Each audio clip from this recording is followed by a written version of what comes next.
बिस्मिल्लाहिर्रहमानिर्रहीम, अस्सलाम वालेकुम। आज होम्योपैथी के हवाले से मैं आपसे एक बहुत ज़बरदस्त किस्म का एक जो सीक्रेट है वो शेयर करना चाहूँगा कि ये हमारे जो दोस्त हैं वो डिस्कस करते हैं कि homeopathic treat the patient not treat the disease. और इसका ज़ाहिर है इस पर एक बहुत बड़ा कन्फ्लिक्ट है और बहुत सारे लोग जो हैं वो आपस में इस पर बड़े डिबेट भी करते नज़र आते हैं कि जी बीमारी के नाम पर जो है वो दवाई देनी चाहिए या जो पेशेंट है उसकी जो इंडिविजुअलिटी है उसको देख के जो है वो मेडिसिन देना चाहिए। ये सिलसिला जो है वो हनीमन के दौर से चला रहा है और हनीमन ने इसको बड़ा क्लियर कर दिया कि आप चाहे पैथोलॉजी की बुनियाद पे दवाई तक पहुँचे या आप सिम्टम की बुनियाद पे दवाई तक पहुँचे, दवाई वही होनी चाहिए। और अगर वही दवाई है तो इसका मतलब है कि आपकी केस टेकिंग जो है वो बहुत ही बेहतरीन है। एक केस स्टडी जो है वो आपसे शेयर करता हूँ कि जब फार्मास्यूटिकल में था मैं, तो मेरे एक दोस्त थे तो उन्होंने जिक्र किया कि उनकी जो मिसेज हैं उनके मतलब है कि 5 ऑपरेशन हो चुके हैं ब्रेस्ट के और वो ट्यूमर जो है उनके ख़त्म नहीं होते और अभी दोबारा जो है वो हार्डनेस आ गई है और दोबारा जो है वो ट्यूमर जो है वो उनकी फॉर्मेशन जो है वो स्टार्ट हो गई है। तो वो बहुत ज़्यादा परेशान थे तो उन्होंने जिक्र किया। तो एक जो ख़ास बात मुझे जो उसमें नज़र आई वो यही कहा कि जब वो कोई हरकत करती हैं या हरकत के साथ जो है जब ब्रेस्ट के अंदर पेन होता है और उनकी जो गिल्टी है वो दर्द करती हैं।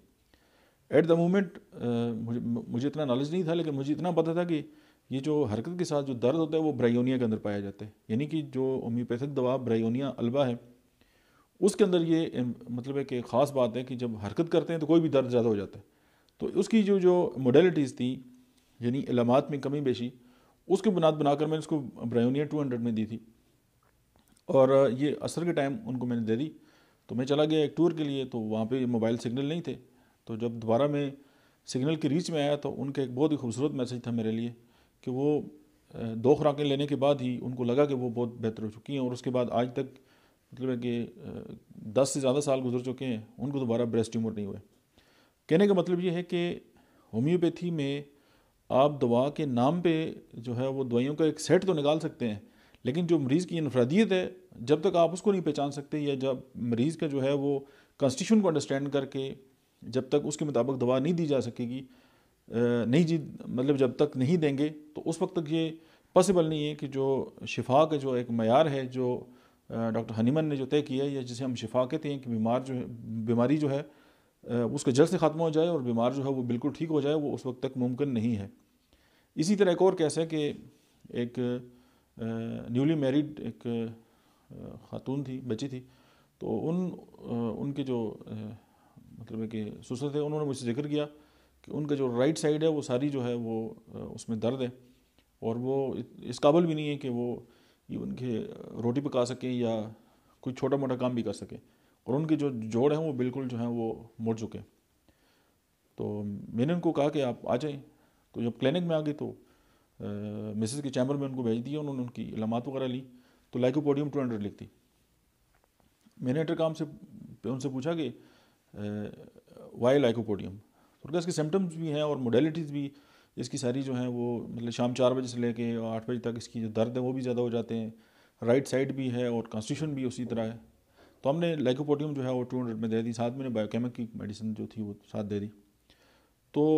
मतलब है कि 3-4 दिनों में ही उनकी न सिर्फ जोड़ जो है वो मतलब है कि उनकी जो अंदर जो सख्ती थी वो ख़त्म हो गई, बल्कि उनका पेन जो है वो भी ख़त्म हो गया। और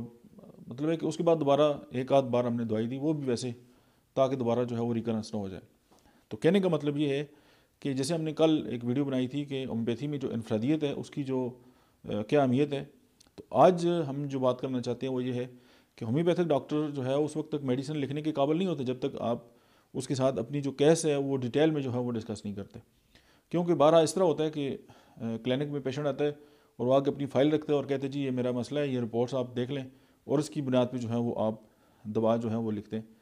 ये मतलब है किसी हद तक तो बात दुरुस्त हो सकती है, लेकिन ये सारी बात नहीं है। और ये इसी तरह है कि जैसे हमने मैट्रिक में एक इंग्लिश की हमारी किताब थी, उसमें एक सबक हमने पढ़ा था कि वो अंधे होते हैं उनको लेके जाते हैं ज़ू में हाथी दिखाने के लिए या सैर कराने के लिए। ज़ाहिर है अंधे देख तो नहीं सकते, तो वो जो अंधे होते हैं वो वहाँ जाते हैं तो हाथी कहते हैं जी हाथी आ गए। तो एक के हाथ में दुम आ जाती है, एक के हाथ में उसकी सूंड आती है, किसी का उसका जो है वो पूरी बॉडी जो देख लेता है, किसी के हाथ में उसकी टांग आ जाती है। तो बाद में उनसे पूछते हैं यार हाथी कैसा होता है,